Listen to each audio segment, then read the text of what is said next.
Hello students, आज हम बात करेंगे स्ट्रिंग की। जैसे हमने एरे की बात कही थी, बट हमने अब तक एरे जो डिक्लेयर किया है, एक्सेस किया है, वो इंटीजर टाइप किया है। But if you want to access string in the form of array, तो we can declare string element also. जैसे यहाँ पर आप देख रहे हो कि करेक्टर ए में मैंने सी लिया, इट मीन्स एक वेरिएबल लिया है। इसी तरह से मैं आपके बहुत सारे वेरिएबल्स जो करेक्टर टाइप्स को एक्सेस करना चाहती हूँ और उसे स्टोर करना चाहती हूँ in the form of array, तो मैं स्टोर कर सकती हूँ। जैसे like character A5, it means सारे एलिमेंट करेक्टर के फॉर्म में होना चाहिए, और ब्रेसेस के अंदर we just declaring 5 element which are in a character form. तो आपके ये भी इसी तरह से होंगे कि आपके इंडेक्स नंबर 0 1 2 3 4 में A B C D E आएगा। ठीक है, in this way you can store character element also, right. आपको ये पता होगा कि एस्काई वैल्यू भी होता है करेक्टर का।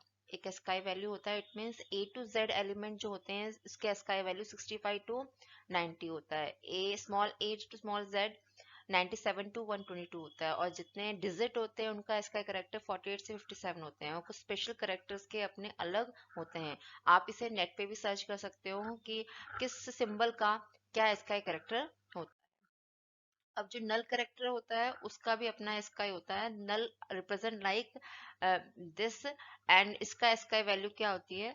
0 होती है। ठीक है, it represent eight the end of string. अगर आप कहें कि अब हम स्ट्रिंग की बात कर रहे हैं, तो if you want to find कि स्ट्रिंग के सबसे एंड में क्या लगता है, अ नल करेक्टर लगता है, which is represent like this. It automatically append in the end of the string. वो एंड ऑफ द स्ट्रिंग अपने आप अपेंड हो जाता है। ठीक है, जब भी आप प्रिंट करते हो तो ये एंड नल करेक्टर आपके एंड में प्रिंट नहीं होता, शो नहीं करता, because it non escaping character होते हैं। But it will show that the string का एंड पॉइंट आपका नल करेक्टर से शो, राइट। जैसे हमने यहाँ लिखा है, अभी हमने करेक्टर 10 एलिमेंट्स यहाँ स्टोर करा है, जिसके अंदर हमने नाम लिखा है सरिता। इट मीन्स ऑटोमेटिकली आपका नल करेक्टर ए के बाद स्टोर हो चुका होगा, अपेंड हो चुका होगा। अगर आपको किसी स्ट्रिंग को, जैसे यहाँ लिखा है, इस स्ट्रिंग को प्रिंट करना है, तो %s से आप क्या कर सकते हो? प्रिंट करा सकते हो। No need to required. जैसे यहाँ तो इन्होंने वैल्यू गेट कराई है, सॉरी, प्रिंट नहीं कराई, तो प्रिंट भी कर सकते हो। अगर आपको क्या करना है, करेक्टर को गेट कराना है, तो %s से आप क्या कर सकते हो? स्ट्रिंग को किसी को गेट करा सकते हो। आप ही देख रहे हो यहाँ पर हमने M% लिखा नहीं है, because when we use %s, no requirement of this ampersand है। ठीक है, डायरेक्ट सी से हम क्या कर सकते हैं? किसी भी स्ट्रिंग को गेट करा सकते हैं, राइट। और इन द फॉर्म ऑफ एरे भी हम क्या कर सकते हैं? स्ट्रिंग को यहाँ डिक्लेयर कर सकते हैं। अब जब अगर हमें सपोज किसी भी स्ट्रिंग को प्रिंट करना है, जैसे मैं भी बात कर रही थी कि हमने गेट कर लिया नेम। ठीक है, एक हमने कैरेक्टर नेम डिक्लेयर किया है, उसे हमने यहाँ गेट कर लिया है, फिर उसे प्रिंट करना चाहती हूँ, तो नॉर्मल नेम को मैं प्रिंट कराती हूँ, तो स्ट्रिंग स्टोर नेम, जो भी नेम में स्टोर होगा स्ट्रिंग, वो क्या हो जाएगा? यहाँ पर प्रिंट हो जाएगा। If you want to print a first कोई भी करेक्टर उसका प्रिंट करना चाहते हो, तो we have to mention name 0 index या 1 इंडेक्स नंबर, 2 इंडेक्स नंबर पे जो भी करेक्टर है, तो उसे मुझे डिस्प्ले करना है, तो पर्टिकुलर इंडेक्स नंबर मुझे नेम का बताना पड़ेगा। अगर मुझे %c की जगह मैंने उसका %d डिफाइन कर दिया, इट मीन्स उसका इंडेक्स नंबर देखना चाहती हूँ पर्टिकुलर उसका, तो नेम 0 मेंशन करके मैं क्या कर सकती हूँ? उस पर्टिकुलर उसका इंडेक्स नंबर जो भी होगा, एस, एस, उस सॉरी उस 0 इंडेक्स नंबर का जो भी एस्काई वैल्यू होगा, क्योंकि आप यहाँ देख रहे हो %g में जो यहाँ पर डिफाइन कर रखा है, इट मीन्स नेम 0 में अगर आपका पहला लेटर s है, तो s लेटर का जो भी एस्काई वैल्यू होगा, वो क्या हो जाएगा? यहाँ पर प्रिंट हो जाएगा, because you are printing %g, you are printing the integer value of that particular character. तो इंटीजर वैल्यू क्या होगा? Internally it will convert into a ASCII number, right.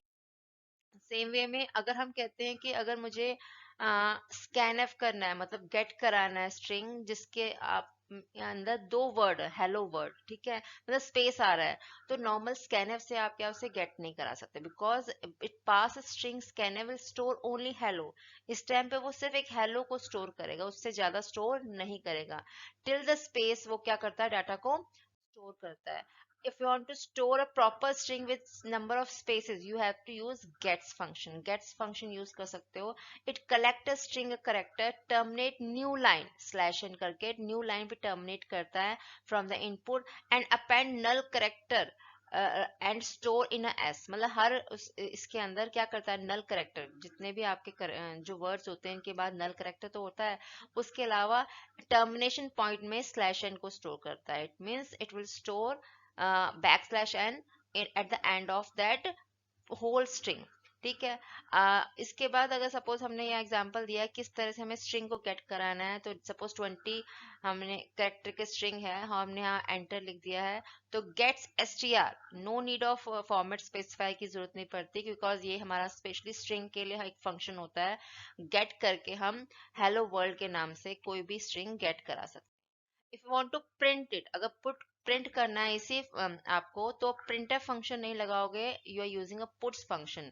It print string until null character found and append new line character at the end. ठीक है, पूरे string को आपको क्या करेगा, गेट कराएगा जब तक नल करेक्टर नहीं आता, और न्यू लाइन करेक्टर को अपेंड करेगा एट द एंड। ठीक है, लाइक दिस हेलो वर्ल्ड कर देगा, it means new line character को at the end new line character आएगा, इसका मतलब cursor will go automatic to the next line के अंदर आ जाएगा। सपोज हम कुछ स्ट्रिंग के फंक्शन करना चाहते हैं, कि अगर प्री डिफाइंड फंक्शन ही स्ट्रिंग के छोटे छोटे प्रोग्राम बनाना चाहते हैं यूजिंग गेट्स एंड पुट्स, तो किस तरह से बना सकते हैं। जैसे पहला प्रोग्राम है to count the number of character in string.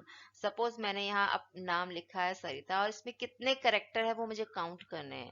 तो हमने एक करेक्टर डिक्लेयर कर दिया, लेंथ len एक वेरिएबल ले लिया 0 के नाम से, और enter the string, string enter करा दिया, सपोज ये नाम मैंने एंटर करा दिया।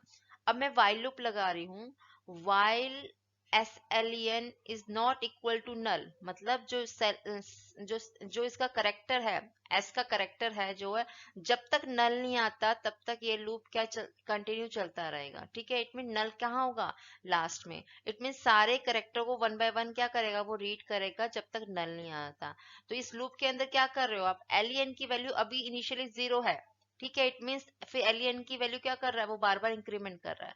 तो एट द लूप ये लूप चलता रहेगा टिल आपका लास्ट करेक्टर नहीं आता, और LEN की वैल्यू बार बार इंक्रीमेंट होती जाएगी। एंड लूप से बाहर आके जितने नंबर ऑफ करेक्टर आपने यहाँ से रीड किए होंगे, उतने नंबर ऑफ लेंथ उसकी बढ़ जाती है, और you can print the length from here. तो अब लेंथ वैल्यू कितनी रीड की होगी इसने, 0 1 2 3 4 5 6, इट मीन्स यहाँ लेंथ की वैल्यू क्या आ जाएगी, 6 आ जाएगी। सेम वे में अगर to copy a string to another string, एक स्ट्रिंग को दूसरे स्ट्रिंग में कॉपी करना है। सपोज हमने दो स्ट्रिंग ले लिया str1, जैसे s लिया और t लिया इन्होंने, जैसे ठीक है, s के अंदर आपने सपोज सरिता डाल रखा है, आप यही आपको t में भी डालना है। तो पहले आपने गेट से एंटर करा लिया, आपने i इज इक्वल टू 0 ले लिया है, और while लूप दोबारा चला रहे हो जब तक नल नहीं आता, मतलब नल करेक्टर नहीं आता तब तक आपको चलाना है। अब यहाँ क्या कर रहे हो, आपने सपोज s के अंदर ये डाला है और t के अंदर अभी कुछ नहीं है, तो 0 इंडेक्स नंबर पे आपका s है, और इसके 0 इंडेक्स नंबर पे अभी ब्लैंक है। ठीक है, तो आप क्या करोगे, इसका 0 जो इंडेक्स नंबर की वैल्यू इसके 0 इंडेक्स नंबर में कॉपी करोगे। ti इक्वल टू si का मतलब है इसका फर्स्ट करेक्टर इसके अंदर कॉपी हो रहा है, पहला करेक्टर कॉपी हो गया, i प्लस प्लस हो गया, इंक्रीमेंट हो गया। अगेन आपका लूप चल रहा है जब तक नल नहीं आता, फिर फर्स्ट करेक्टर जो इसका आता है वो इसके अंदर कॉपी हो जाता है, फिर इस इन दिस वे आपके सारे करेक्टर कॉपी हो जाते हैं जब तक नल नहीं आता। और जैसे नल आ जाता है, ये लूप से बाहर, जैसे आपका यहाँ पर नल आता है, वो ये लूप से बाहर आता है। लूप से बाहर मतलब हियर, लूप आपका यहाँ तक चल रहा है, एट एंड, और जैसे एंड आता है तो टी आई की वैल्यू आपको ऑब्वियसली पता है, अभी 0 1 2 3 4, आई की वैल्यू पांचवें नंबर पे जो होगी उसमें वो हम क्या अपेंड कर रहे हैं, नल अपेंड कर रहे हैं इसके अंदर। ठीक है, मतलब लास्ट करेक्टर में नल आ जाएगा, और यहाँ पर हम लास्ट में बाहर आके उसे पुट्स कर देंगे, प्रिंट करेंगे, तो सेम आपका वही सेम नेम जो आपने एस में डाला था वो यहाँ पर प्रिंट हो जाएगा। इसके अलावा सपोज आपको कनकैटिनेट करना है, कनकैटिनेट मतलब अगर आपके दो स्ट्रिंग हैं, जैसे एक स्ट्रिंग में S1 लिखा है सरिता, दूसरे स्ट्रिंग में भी सरिता लिखा है, और इन दोनों को ज्वाइन करना है, ज्वाइन करेंगे तो दोनों कंबाइन होके सरिता सरिता आ जाएंगे। ठीक है, मतलब कनकैटिनेट, ज्वाइंट और two string into a one string. तो आपने क्या किया, S और T के नाम से दो स्ट्रिंग ले लिए हैं, गेट्स गेट्स उसे स्ट्रिंग को गेट करा लिया है। सबसे पहले हम क्या करेंगे, हमने पहले एस स्ट्रिंग लिया, एस में हमारा SARI टी एंड ए है, ठीक है। तो पहला तो वाइल लूप हम ऐसे ही ब्लैंक चलाएंगे पहली स्ट्रिंग का जब तक नल नहीं आता। It means it is readed from 0 1 2 3 4 5, ये पूरा रीड करेगा और आई की वैल्यू क्या ले आएगा आपके अप टू 5 तक ले आएगा, ठीक है। आई आ गई। आफ्टर देन अब हम क्या करेंगे, एक हम दोबारा टी आपका लेंगे और टी की वैल्यू क्या करेंगे, स्टार्टिंग से लेंगे और किस में डालेंगे, आई के अंदर, एस के अंदर डालेंगे। इट मीन्स यहाँ टी की वैल्यू क्या है, आपको पता है टी में भी मैंने SARITA डाला है, ठीक है, सरिता ही डाला है इसके अंदर भी। तो यहाँ टी की वैल्यू क्या कर रही हूँ मैं, आई के अंदर टी की जे की वैल्यू एस के आई के अंदर डाल रही हूँ। टी की जे की वैल्यू क्या है, अभी फिलहाल क्या है, 0 है। मीन्स यहाँ पर जे की वैल्यू क्या है, 0 है। तो इसका पहला करेक्टर मैं किस में डाल रही हूँ, इसके आई में डाल रही हूँ। और आई वैल्यू अब कहाँ पर है, इंक्रीमेंट होने के बाद यहाँ पहुंच गई, 6th नंबर पर पहुंच गई है आई की वैल्यू। तो इसका मतलब ये जो वैल्यू है किस में जा रही है, फिर से यहाँ जा रही है, पहली वैल्यू पहले में जा रही है। फिर उसके बाद ये लूप चला। इट मीन्स आई और जे दोनों इंक्रीमेंट हो रही है, तो आई भी इंक्रीमेंट हो गया, जे भी इंक्रीमेंट हो गया। जे की वैल्यू फिर 1 की वैल्यू इसमें जा रही है, फिर ये भी इंक्रीमेंट हो गया, दूसरा भी इंक्रीमेंट हो गया। फिर आर वैल्यू फिर नेक्स्ट में जा रही है 8 वाले नंबर पे, एंड आई वैल्यू फिर नेक्स्ट में जाएगी। सेम वे में आपका SARITA यहाँ पर क्या हो जाएगा, कनकैटिनेट हो जाएगा। कौन से में हो जाएगा, एस में हो जाएगा। और यहाँ बाहर आके आप एस के एंड में क्या डाल दोगे, नल वैल्यू डाल दोगे। नल वैल्यू आपको इंसर्ट करना बहुत जरूरी है टू शो दैट कि आपका स्ट्रिंग का एंड यहाँ पर आ चुका है, and then you can put the string character, आप स्ट्रिंग करेक्टर को पुट कर सकते हो, राइट। जो ये हमने 3 प्रोग्राम बनाए हैं, रिवर्स भी स्ट्रिंग है, इसे हम इंप्लीमेंट करके शो कर देंगे आपको कि किस तरह से आप स्ट्रिंग को रिवर्स ऑर्डर में आप करते हो, ठीक है। इसी तरह जो हमने सारे प्रोग्राम बनाए हैं आपके, उसके अपने प्री डिफाइंड फंक्शन भी होते हैं। मतलब आपको पूरा प्रोग्राम बनाने की जरूरत नहीं है। In your header file all the programs which already we discuss वो सारे बने हुए हैं। तो आप सिंपल ये फंक्शंस को यूज करके वो प्रोग्राम्स को क्या कर सकते हो, रन कर सकते हो। जैसे हमने क्या, सपोज लेंथ फाइंड करनी है तो strlen s लिख दिया टू फाइंड द लेंथ। अगर कॉपी करना है strcpy फंक्शन कर दिया t, s, मतलब s की वैल्यू t में आपकी कॉपी हो जाएगी। कंकैटिनेट कर दिया तो strcat, मतलब t और s को कंकैटिनेट करके आपकी सारी वैल्यू किस में आ जाएगी, s में आ जाएगी। अब ये जो एक फंक्शन है कंपेयर वाला, strcmp t, मतलब आप s और t को कंपेयर कर रहे हो कि ये दोनों इक्वल है कि नहीं है। अगर ये इक्वल होंगे तो आपका आउटपुट आएगा ट्रू, इट मीन्स 1। अगर ये इक्वल नहीं होंगे आउटपुट आएगा फॉल्स, इट मीन्स 0, ठीक है। तो इन दिस वे आपका ये प्री डिफाइंड फंक्शन जो होते हैं स्ट्रिंग के रन करते हैं, ठीक है। इनको एक छोटे से प्रोग्राम में मैं बना के दिखा देती हूँ। जैसे यहाँ पर लिखा हुआ है str1 में सरिता लिखा, str2 ब्लैंक है। पहले लेंथ फाइंड करना चाहती हूँ तो इसकी लेंथ 6 आ जाती है। अब मैं क्या कर, कॉपी कर रही हूँ, str1 को str2 में कॉपी कर रही हूँ, तो str2 को रन कर रही हूँ तो उसमें भी वही सेम नेम आता है। अगर कंकैटिनेट करती हूँ str1 str2 दोनों को करती हूँ तो str1 के अंदर क्या आ जाते हैं, कंकैटिनेट हो जाते हैं, सरिता सरिता के नाम से कंकैटिनेट करके वो नाम आ जाते हैं। और सेम वे में अगर मैं कंपेयर करती हूँ, CMP यूज करती हूँ, CMP में आप देखो यहाँ पर मैंने एक नाम दे रखा, दोनों के सेम नेम दे रखे हैं।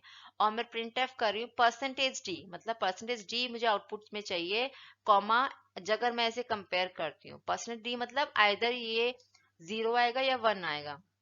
अगर ये दोनों इक्वल होंगे तो यहाँ आउटपुट क्या आएगा, आपका 1 आएगा। अगर ये दोनों इक्वल नहीं होंगे आउटपुट क्या आएगा, 0 आएगा। अब यहाँ देखेंगे str1 और str2 इक्वल है तो आउटपुट क्या आना चाहिए, 1 आना चाहिए। अब यहाँ str1 और str3 में नोएडा लिखा है तो ये दोनों इक्वल नहीं है तो यहाँ आउटपुट क्या आएगा, आपका 0 आएगा।